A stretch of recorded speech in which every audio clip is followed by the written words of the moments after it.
Vestida de história, a cidade de Santana de Parnaíba é palco para o começo de uma jornada que leva 11 dias para terminar.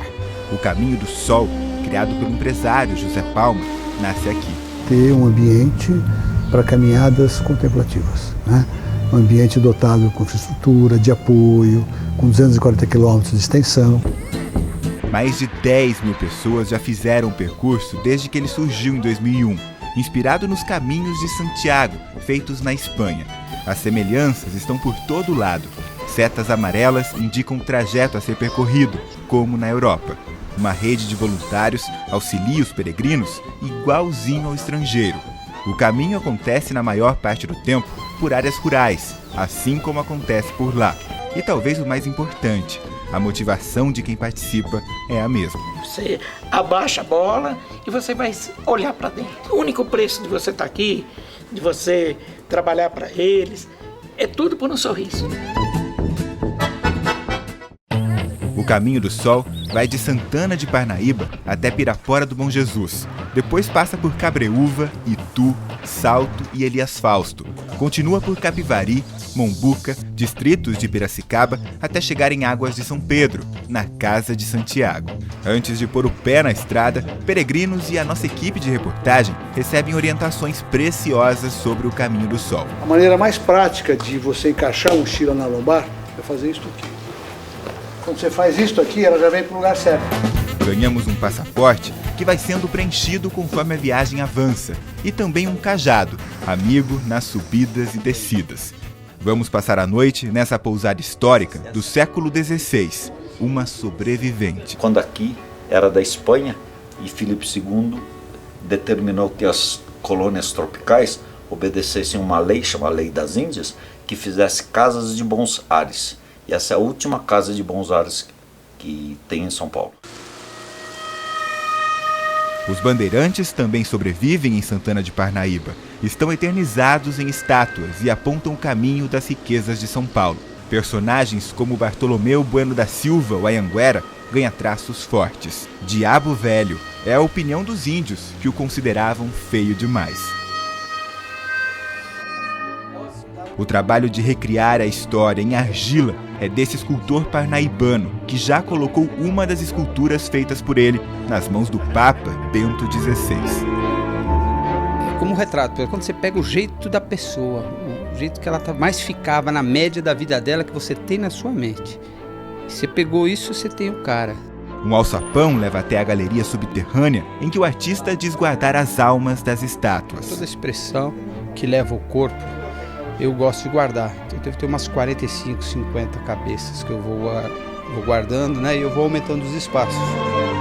O próximo trabalho é um Cristo sorridente, que vem sendo esculpido há mais de um ano. Hora de dormir. O caminho ainda nem começou.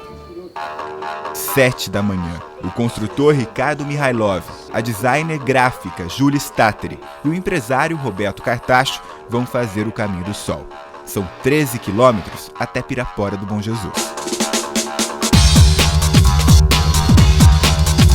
A empresária veterana no percurso acompanha os peregrinos. Sempre tem oportunidade, eu venho. E também para dar um apoio para o pessoal, se eles precisassem. No primeiro dia, o trajeto é feito pelo asfalto. Uma das maiores reclamações desse trecho do percurso é isso daqui, ó. O acostamento ele é muito pequeno e a todo momento passam ônibus, caminhões. É bem difícil e perigoso, eu diria. Um passo depois do outro, o cajado dá o ritmo. Sempre ao lado, o rio Tietê começa a incomodar. A gente já está fazendo o Caminho do Sol em direção a Pirapora há mais ou menos 1 hora. A gente vai começar uma subida bem difícil agora. E é possível ver nesse ponto do percurso o rio Tietê, que de longe nem parece assim tão poluído, mas de perto dá para ver o que o pessoal está fazendo com esse rio, né? Essa impressão a gente já teve lá em Santana de Parnaíba e continua tendo. O estrago que existe no rio Tietê. O cheiro aqui também incomoda bastante. O que nós podemos fazer? Nada. O que Pirapora significa? Nós somos 15 mil habitantes. Para encerrar a caminhada, uma prova de resistência. O morro tem um nome sugestivo, Cala a Boca. O silêncio cansado nos leva para cima e recompensa lá do alto. Quando a gente vai chegando aqui perto de Pirapora do Bom Jesus, a gente passa por aquela estrada de terra ali. É uma subida bem íngreme, que faz a gente duvidar um pouco das nossas capacidades. Mas daí quando você chega aqui no topo desse monte, você tem essa visão da cidade, bem de cima. Segundo a Igreja Católica, 2 milagres aconteceram aqui.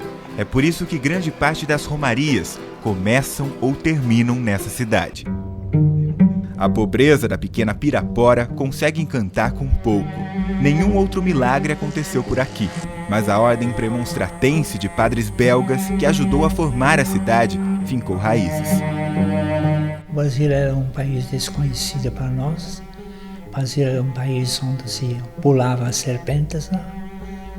Como se dizia, onde, não se formava uma ideia do Brasil naquela época. Na Bélgica, não tinha ideia nenhuma como que era a coisa. Né? O seminário gigante dá abrigo a 6 padres, que devem sair do local ainda esse ano. O acesso à história religiosa vai ganhar outros contornos. A capela esculpida em madeira, o jardim do pátio e os aposentos dos seminaristas podem ter sido gravados pela última vez.